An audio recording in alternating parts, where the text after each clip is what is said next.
السلام علیکم ناظرین، میں محمد اسلم حسین سیاست کی عالمی خبروں میں آپ سب کا استقبال کرتا ہوں۔ پیش ہے دنیا بھر سے آج کی کچھ اہم خبریں۔ دبئی کے ولی عہد اور دبئی ایگزیکٹو کونسل کے چیئرمین شیخ حمدان بن محمد بن راشد ال مکتوم کی ہدایت پر دبئی میں گلوبل ایکسیلنس کونسل کے اصولوں کے اعلامیہ پر دستخطوں کی تقریب کا انعقاد کیا گیا۔ دبئی گلوبل ایکسیلنس کونسل کے اجلاس کی میزبانی کرنے والا مشرق و سطح کا پہلا شہر بن جائے گا۔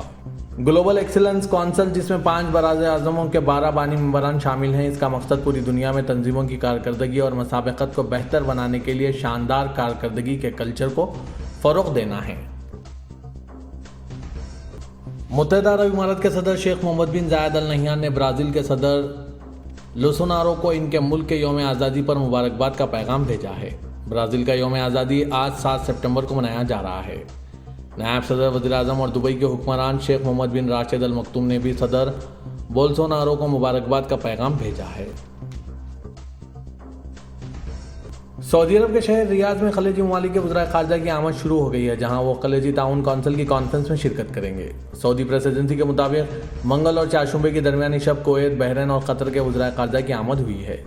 ریاض کے کنگ خالد انٹرنیشنل ایئرپورٹ پر بحرینی وزیر خارجہ ڈاکٹر عبداللطیف الزیانی، قطری وزیر خارجہ شیخ محمد بن عبد الرحمن آل ثانی اور کویتی وزیر خارجہ ڈاکٹر احمد ناصر المحمد الصبا کا استقبال سعودی نائب وزیر خارجہ انجینئر ولید بن عبد الکریم قریجی نے کیا ہے۔ واضح ہے کہ ریاض میں وزرائے خارجہ کی سطح پر GCC ممالک کی کانفرنس آج ہو رہی ہے، جہاں سربراہ کانفرنس کے نتائج کا جائزہ لیا جا رہا ہے۔ سعودی پبلک پراسیکیوشن نے کہا ہے کہ سعودی عرب میں مقیم غیر ملکی کو اجازت نامے کے بغیر ذاتی کاروبار کی اجازت نہیں ہے۔ سبق ویب سائٹ کے مطابق پبلک پراسیکیوشن نے کہا کہ ایسا کرنا سنگین جرائم میں شمار ہوتا ہے۔ پبلک پراسیکیوشن نے کہا کہ کوئی بھی سعودی شہری یا اجازت حاصل کرنے والا غیر ملکی سرمایہ کار کسی بھی غیر ملکی کو اپنے نام پر کاروبار کرنے کی اجازت دے گا تو قانون کی نظر میں مجرم ٹھہرائے گا۔ سعودی عرب میں 2016 میں قومی تبدیلی پروگرام پر عمل درآمد کے بعد سے بنیادی ڈھانچے اور تعمیرات کے منصوبوں پر آنے والی مجموعی لاگت $1.1 ٹریلین کی حد عبور کر چکی ہے۔ یہ report night Frank real estate consultancy نے آج سعودی بنیادی ڈھانچے سے متعلق ریاض میں شروع ہوئی سربراہی کانفرنس کے انعقاد کے موقع پر جاری کیا ہے۔ العربیہ نیٹ کے مطابق مملکت بھر میں 15 میگا منصوبے جاری ہیں، جو مختلف مراحل میں ہیں۔ ان کے تحت 5 لاکھ سے زیادہ مکانات، 2,75,000 سے زیادہ ہوٹلوں کے کمرے تیار کیے جا رہے ہیں۔ 4.5 ملین مربع میٹر کے پلاٹس پر کام ہو رہا ہے۔ سعودی وزیر برائے ٹرانسپورٹ و لاجسٹک خدمات صالح الجاسر نے کہا ہے کہ آئندہ چند ماہ کے دوران ہرمین ایکسپریس کو تربیت یافتہ سعودی خواتین چلانے لگے گی۔ العربیہ نیٹ نے ریاض میں لوکل کنٹینٹ فورم سے سعودی وزیر ٹرانسپورٹ کے خطاب کی تفصیلات شائع کی ہے۔ سعودی وزیر کا کہنا تھا کہ خواتین ایسے تمام شعبوں میں شامل ہو گئی ہیں جن میں وہ اپنی صلاحیت کے جوہر دکھانا چاہتی ہیں۔ الجزیرہ کی مقتول صحافی شیرین ابو الکلا کے اہل خانہ نے ان کے قتل سے متعلق اسرائیلی فوج کی رپورٹ کو مسترد کرتے ہوئے بین الاقوامی فوجداری عدالت سے تحقیقات کا مطالبہ کیا ہے۔ اسرائیلی قابض فوج نے پیر کے روز پہلی بار اعتراف کیا کہ اس بات کا قوی امکان ہے کہ شیرین ابو الکلا غلطی سے اسرائیلی فوج کی گولی کا نشانہ بنی، جو مشتبہ فلسطینی عسکریت پسندوں کو نشانہ بنا رہے تھے۔ شیرین کے خاندان نے ایک بیان میں کہا کہ اسرائیلی فوج کی رپورٹ میں سچائی کو چھپانے اور شیرین کی موت کی ذمہ داری سے بچنے کی کوشش کی گئی ہے۔ خاندان نے مزید کہا، ہمیں اب 4 ماہ سے زیادہ کا عرصہ معلوم ہے کہ ایک اسرائیلی فوجی نے شیرین کو گولی مار کر ہلاک کیا ہے۔ بتایا گیا ہے کہ امریکہ کے فلوریڈا میں سابق امریکی صدر ڈونلڈ ٹرمپ کے گھر پر پولیس کے چھاپے کے دوران قبضے میں لی گئی دستاویزات میں سے غیر ملکی حکومت کے فوجی دفاع اور جوہری آلات سے متعلق معلومات تھی۔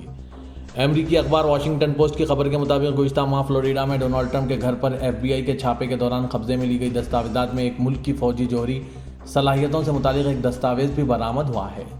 واشنگٹن پوسٹ نے ان ذرائع پر مبنی اپنی خبروں میں، جن کے بارے میں بتایا گیا ہے کہ اس موضوع کے بارے میں علم رکھتے ہیں، زیر بحث ملک کے بارے میں معلومات فراہم نہیں کی اور کیا وہ امریکہ کے ساتھ اتحادی ہے یا نہیں۔ 8 اگست کو FBI نے سابق امریکی صدر کے گھر سے 11,000 سے زائد سرکاری دستاویزات اور تصاویر ضبط کی تھی۔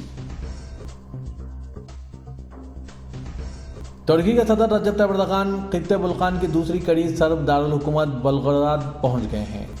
سربیا کے صدر الیگزینڈر وچ نے صدر رجب طیب اردوغان کا صدارتی محل میں ایک سرکاری تقریب کے ساتھ استقبال کیا۔ اردوغان اور وچ بلمشافہ اور بین الاقوامی وفود مذاکرات کے بعد مختلف شعبوں میں معاہدوں پر دستخط کیے جانے کے بعد مشترکہ پریس کانفرنس کا اہتمام کیے۔ وزیراعظم پاکستان محمد شہباز شریف نے کہا ہے کہ ملک میں تباہ کن سیلابوں سے درپیش چیلنجوں سے نمٹنے کے لیے پوری قوم متحد ہے۔ اسلام آباد میں وفاقی کابینہ کے اجلاس کی صدارت کرتے ہوئے انہوں نے کہا کہ قوم نے جرأت مندی سے اس چیلنج کا مقابلہ کرنے کے لیے ایک بار پھر 1965 کی جنگ جیسے جذبے کا مظاہرہ کیا۔ سیلابوں سے ہوئی تباہی کا ذکر کرتے ہوئے وزیراعظم پاکستان نے کہا کہ سیلابوں سے لاکھوں گھر تباہ اور تقریباً 3000 افراد جاں بحق ہوئے ہیں، جن میں سینکڑوں بچے شامل ہیں۔ انہوں نے کہا کہ اس آفت سے بڑے پیمانے پر فصلوں کو نقصان پہنچا اور مویشی پانی میں بہہ گئے۔ بنگلہ دیش کی وزیراعظم شیخ حسینہ ہندوستان کے دورے پر ہیں۔ دونوں ممالک کے درمیان دو طرفہ مذاکرات کے بعد مشترکہ بیان جاری کیا گیا ہے۔ جاری منصوبوں اہم مسائل کے علاوہ اس مشترکہ بیان میں دونوں ممالک کے لیے بہت سے اہم مسائل کا ذکر کیا گیا ہے۔ وزیراعظم بنگلہ دیش شیخ حسینہ نے ایک بار پھر بنگلہ دیش پر زور دیا کہ وہ دریائے تیستا کے پانی کی تقسیم کے عبوری معاہدے پر مہر لگا دیں، جو بنگلہ دیش کے لیے سب سے اہم مسئلہ ہے۔ اس معاہدے کے مسودے کو 2011 میں حتمی شکل دی گئی تھی۔ بنگلہ دیش نے ہندوستان سے ضروری اشیاء خوردنوش جیسے چاول، چینی، ادرک، لہسن کی قابل اعتماد فراہمی کی درخواست کی۔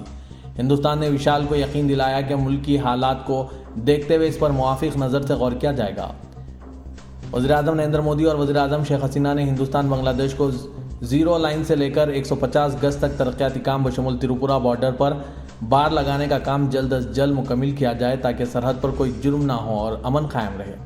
تریپورہ کی آبپاشی کی ضروریات کے پیش نظر ہندوستانی فریق نے دریائے فینی کے پاس کی تقسیم کے عبوری معاہدے پر جلد دستخط کرنے کی درخواست کی۔ فیکٹ چیکر آلٹ نیوز کے شریک بانی محمد زبیر کو اتر پردیش کے سیتاپور میں درج FIR سے متعلق ایک معاملے میں سپریم کورٹ سے راحت مل گئی ہے۔ سپریم کورٹ نے کہا ہے کہ دہلی ہائی کورٹ کو الہ آباد ہائی کورٹ کے فیصلے سے متاثر ہونے والی FIR کو منسوخ کرنے کی درخواست پر غور کرنا چاہیے۔ سپریم کورٹ نے کہا کہ زبیر کو راحت کے لیے دہلی ہائی کورٹ میں اپنا نقطہ نظر رکھنا چاہیے۔ کیس کی سماعت کے دوران سپریم کورٹ کو بتایا گیا کہ عدالت کے حکم کے مطابق زبیر کے تمام کیسز دہلی ہائی کورٹ میں منتقل کر دیے گئے ہیں اور وہاں کیس کی سماعت شروع ہو گئی ہے۔ ہندوستان کی ریاست تلنگانہ کے شہر حیدرآباد کے سائبر کرائم پولیس اسٹیشن نے 2 افراد عیسیٰ بن عبید مصری جو کانگریس لیڈر ہے اور محمد صدیق کے خلاف مختلف گروپوں کے درمیان دشمنی کو فروغ دینے کا معاملہ درج کیا ہے۔ انہوں نے ایک ویڈیو شیئر کیا جس میں ایک شخص جو BJP کے معطل MLA راجا سنگھ کے بھتیجے کا دعویٰ کر رہا ہے اس نے اسلام قبول کر لیا۔ شکایت کنندہ P سنیل سنگھ جو حیدرآباد کے کاروان کے املا پور کے رہائشی ہیں، انہوں نے بتایا کہ فیس بک پر یہ ویڈیو گشت کر رہا ہے۔ انہیں ایک ویڈیو نظر آیا جس میں ایک نامعلوم شخص راجا سنگھ کے بارے میں جعلی خبریں پھیلا رہا ہے۔